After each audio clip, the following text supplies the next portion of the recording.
오늘 함께 나누실 하나님의 말씀 보겠습니다. 창세기 34장 1절부터 4절과 24절부터 29절의 말씀입니다.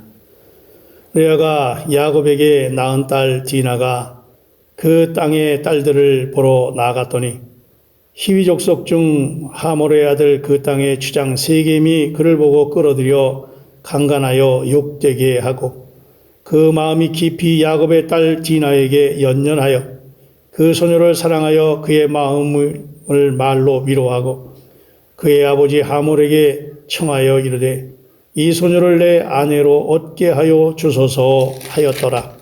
성문으로 출입하는 모든 자가 하몰과 그의 아들 세겜의 말을 듣고 성문으로 출입하는 그 모든 남자가 할례를 받으니라.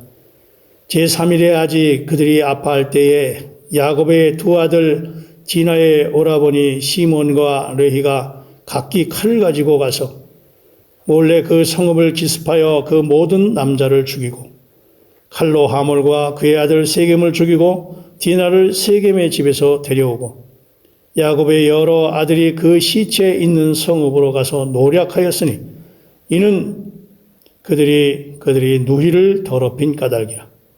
그들이 양과 소와 나귀와 그 성읍에 있는 것과 들에 있는 것과 그들의 모든 재물을 빼앗으며 그들의 자녀와 그들의 아내들을 사로잡고 집 속의 물건을 다 노략한지라. 창세기 34장에 있는 하나님의 생명을 이해하려면 우리는 이 본문의 장 앞뒤를 다 살펴보아야 합니다. 33장에서 야곱은 그의 모든 문제들로부터 구출을 받았습니다.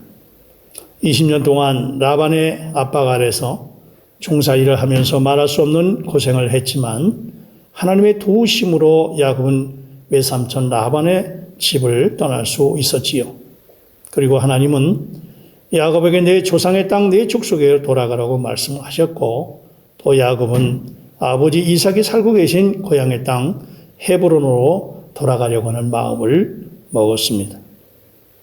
그러나 야곱은 거기 고향에서 있었던 일을 잊지 못했고 그의 아비 이삭을 속이고 그의 형 에서의 장자권을 빼앗은 것을 생각을 했지요. 비록 그가 고향으로 돌아가기를 원했지만 그의 형 에서를 대면해야 하는 커다란 문제에 직면해 있었지요. 그럼에도 불구하고 고향으로 돌아가려는 하나님의 말씀을 받은 이 야곱은 자신의 수완과 능력 또한 영리함을 사용해서 외삼촌 라반으로부터 도망을 하고 결국 야곱은 하나님의 도우심으로 라반의 손에서 완전히 벗어날 수 있었지요. 그러나 가장 큰 어려움인 그의 형 에서를 대면하는 일이 여전히 그 앞에 있었고 이 문제 때문에 야곱은 야복강가에서 밤새 주님과 씨름을 하게 되면서 대퇴골이 위골되는 지경에 이르렀지요. 그 후에 야곱은 다리를 절게 되었지만 하나님은 에서의 문제로부터 야곱을 구출하셨습니다. 지난주에 드린 말씀이지요. 이후에 얼마 동안 야곱에게는 더 이상 어려움이 없었습니다. 이 모든 어려움들로부터 구출을 받은 다음에 야곱은 숫곳이라는 지방에 이르러서 자신을 위해서 집을 짓고 짐승을 위해서 우릿간을 지었습니다. 예루살렘이나 베들레헴 같은 성들은 요단의 서쪽인 가나안 중심부에 있고 숫곳은 요단의 동쪽에 있습니다.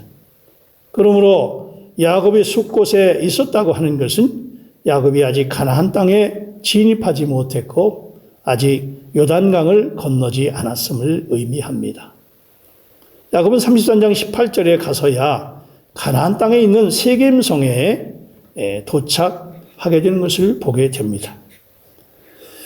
오늘 본문에 야곱은 세겜에서 장막을 짓고 단을 쌓습니다. 그것은 그이가 장막 생활을 시작했고 제단에서 제사를 시작했음을 말합니다. 숫곳에서 야곱은 하나님을 위해서 아무것도 짓지 않았습니다. 그러나 반대로 세겜에서 그는 자신이나 그의 가족을 위해서, 가축을 위해서 아무것도 짓지 않는, 그래서 하나님을 위해서 단을 쌓고 그의 생활을 위해서 장막을 세웠습니다. 자신을 위해서 집을 짓지 않고 장막을 세웠다는 것은 그가 이 땅에 소망을 두지 않고 하늘나라를 향하여 가는 나그네의 삶을 시작했다는 것을 의미합니다. 그렇더라도 그것이 베델은 아닙니다. 하나님께서 야곱에게 열조의 땅으로 돌아가야 할 것을 말씀하셨을 때에 그것은 그가 하나님의 집을 건축하겠다고 하는 이 서원을 이행하기 위해 베델로 돌아가야 한다는 표시입니다. 비록 야곱이 세겜에서 제단과 함께 장막을 지음으로 영적인 삶에 대한 인식을 가지긴 했지만 하나님의 표준으로 볼 때는 아직 부족했습니다. 그가 거기에 머무를 수 있는 곳이 아닙니다. 야곱을 위한 장막이 있었지만 하나님을 위한 집은 없었습니다. 하나님을 위하여 제단을 세워졌지만 하나님에게는 여전히 집이 없었습니다.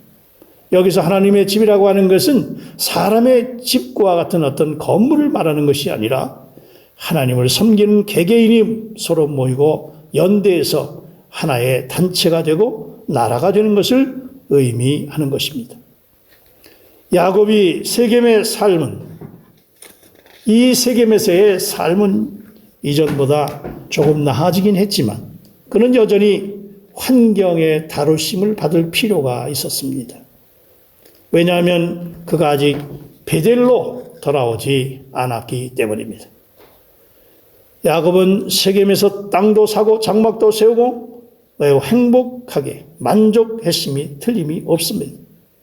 그는 아직 하나님의 목적에 도달하지 못했습니다. 그러던 어느 날 갑자기 충격적인 일이 발생했습니다. 하나뿐인 딸 디나가 세겜성에 그 주장인 세겜에게 더럽힘을 당했다는 것이지요. 디나가 친구를 사귀려고 나갔다가 벌어진 이 불행한 사건은 단순한 돌발 사고가 아니라 하나님의 주권적인 손 아래서 발생한 것입니다. 그렇다고 해서 하나님께서 야곱의 딸이 더럽혀지도록 의도하셨다는 말은 아닙니다. 하나님의 택하신 자인 야곱을 온전하게 하기 위하여 이 땅에서 일어나는 일들 속에서 어느 순간 그분이 도우시는 은혜를 베풀지 않으셨다는 그러한 말일 수도 있습니다. 야곱의 외동딸이 더럽혀졌을 때 11명의 아들들은 분노했습니다. 그들은 이 일을 참을 수가 없고 결국 디나의 친오라버인 시므온과 레히는 세겜성의 모든 남자를 살해했고 그 성을 약탈했습니다. 야곱은 하나님에 의해 선택받고 부르심을 받은 자고 장막에서 살면서 제단에서 하나님을 경배하고 있었습니다. 그런 그에게 어떻게 이런 일이 발생할 수 있을까? 그럴 때 사람들은 말할 것입니다. 이게 무슨 일입니까? 나는 어느 때보다도 주님을 사랑합니다. 그리고 내가 합당한 생활을 시작하고 아브라함의 발자취를 따르기 시작하자마자 어떻게 이런 일이 일어날 수 있습니까? 아버지 이삭을 속였던 이 야곱의 아들들은 아버지 몰래 복수를 또한 계획했습니다. 그들은 세겜의 아버지 하몰과 세겜을 속이는 방법으로 디나의 결혼을 승낙하고 대신 세겜성의 모든 남자들이 할례를 받는다는 조건을 걸었지요. 자신들은 할례 받지 않은 사람들과 관계를 맺을 수 없다는 말로 주장을 속였지만 오늘날 할례는 포경수술이지요. 세겜성의 남자들이 할례를 행하고 사흘째 몹시 고통스러워할 때에 디나의 친오빠인 시몬과 레히가 그 성의 모든 남자를 다 죽이고 디나를 세겜 집에서 데려왔습니다. 이후에 야곱의 아들들은 성을 노력하고 모든 양과 소와 나귀와 재물과 아내들을 자녀들을 다 붙잡아 왔습니다. 야곱이 직면한 이 상황을 생각해 보십시다. 그의 하나뿐인 딸 디나가 성폭행을 당하고 그의 아들들은 수많은 사람들을 죽였고 세겜성을 노략질을 했습니다. 왜 이런 일이 일어났습니까? 이것이 하나님의 부르심 받은 자의 가족이고 땅에서의 하나님의 유일한 대표자인 기록이란 말인가? 디나와 11명의 아들들, 살해된 모든 자들은 한 사람 야곱을 온전케 하기 위한 희생 제물이었습니다. 대부분 성도들은 주님께서 택하신 이들로 인해서 많은 사람들을 희생시킨다는 말을 믿고 싶어 하지 않습니다. 그러나 하나님께서는 한 사람을 온전하기 위해서, 하나님의 놀라운 구원의 역사를 위해서 많은 사람, 어떤 사람을 희생시킨다고 하는 것은 중대한 일입니다. 창세기 34장에서 야곱은 하나님의 영원한 목적이 그 안에서 그와 함께 그를 통해서 이루어지는 유일한 사람이었습니다. 디나 11명의 아들들, 세겜성의 모든 사람들은 없을 수도 있지만 하나님의 유일한 사람인 야곱이 손상을 입는다면 하나님의 영원한 목적은 어떻게 이루어지겠습니까? 주님은 오늘날도 우리를 온전케 하실 목적으로 하나님의 놀라운 구원의 역사를 위해서, 그 목적을 위해서 다른 이들을 희생시킬 수 있다는 것을 말하고 있는 것입니다. 그리하여 때로는 그 목적을 위해서 환경적 안배를 하신다는 말입니다.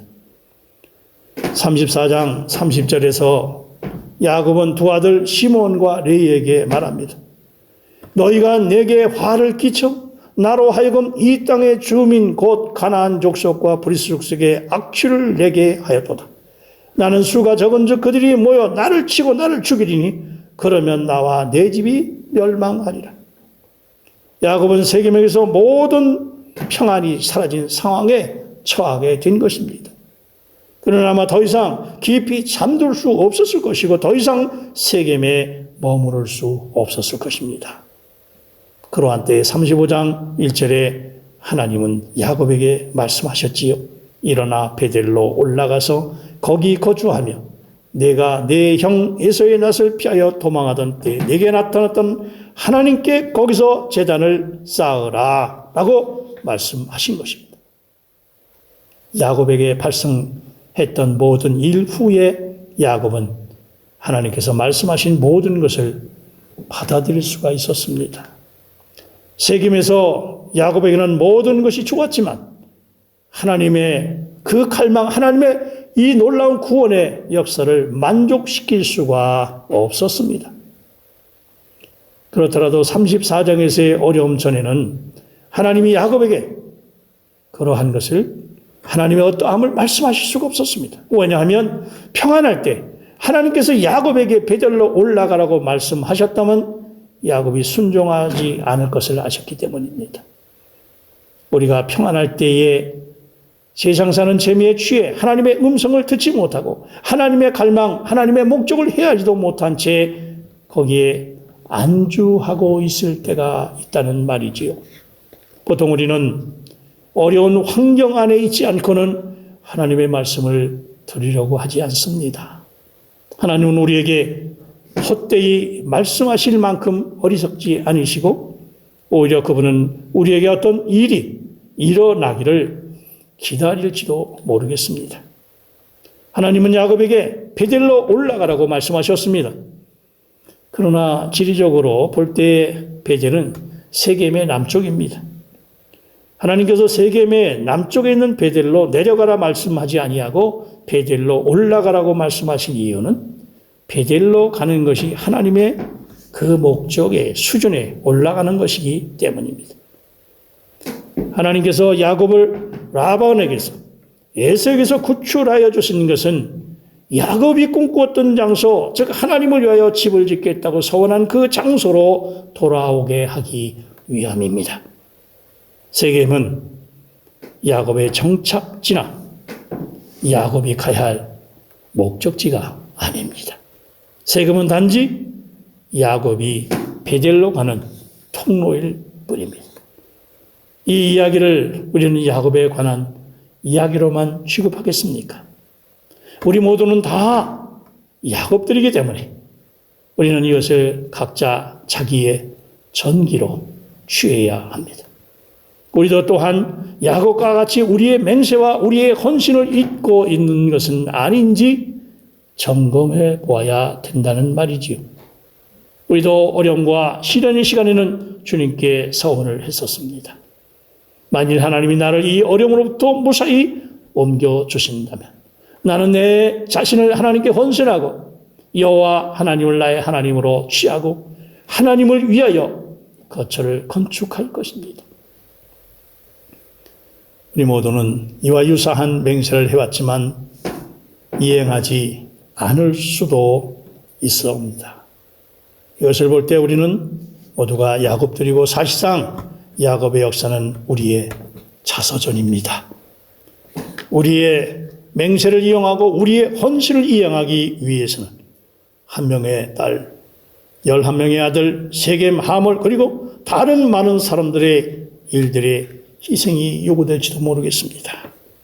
우리 대부분은 교회 생활을 시작하면서 이제 우리의 인생의 배가 그리스도 안에서 안전하게 항해할 것이라고 생각했을 것입니다. 그러나 저의 체험으로 볼 때 60여 년의 인생을 사는 동안 저의 삶에는 폭풍우 넘어 또 폭풍우였습니다. 결국 그리스도인의 생활이 폭풍으로 가득 찬 그러한 생활이라고 하는 것을 깨닫게 됩니다. 이 폭풍우의 목적이 무엇입니까? 하나님의 사람으로 참 이스라엘로 우리가 변화되느냐, 변화되지 않느냐 하는 문제입니다. 만일 우리가 온전히 이스라엘로 변화되지 않았다면 우리에게는 또 다른 폭풍우가 필요할지도 모르겠습니다. 주여 내게 폭풍우를 보내주소서라고 기도하지는 않았지만 온갖 종류의 환경적 안배를 통하여 폭풍우가 우리에게 왔습니다. 그러나 어떤 폭풍우도 우리 자아를, 우리의 옛사람을, 천연적인 생명을 죽이지 못했습니다. 세겜의 모든 남자들과 온갖 짐승들에게 악행을 행했던 야곱의 아들 시몬 레위가 일으킨 문제는 야곱의 존재 깊은 곳을 건드렸습니다. 이 일이 발생한 다음에 야곱은 즉시 하나님의 말씀에 순종하여 베델로 올라갔습니다. 그리고 그 순간부터 야곱은 변화되기 시작했습니다. 우리가 예배의 삶을 살고 천성을 향해 가는 나그네로서의 삶을 살고 있다 할지라도 우리의 현재의 위치가 세겜에 머무르고 있는 한, 우리가 다만 개별적인 신앙생활을 하고 있는 한 우리는 여전히 하나님의 목표로부터 떨어져 있다는 말입니다. 그렇다면 아무리 세겜이 사람이 살기 좋은 곳이라도 우리에게 만족할 만한 평강과 안전은 없을 것입니다. 세겜을 떠나 베델로 올라가려는 하나님의 말씀을 듣고 순종함으로 하나님의 목적에 맞는 곳에서 하나님의 목적에 맞는 삶을 살면서 평강을 누리며 참 이스라엘로 변화하며 승리하시는 저와 여러분이 되시기를 주의 이름으로 축원합니다.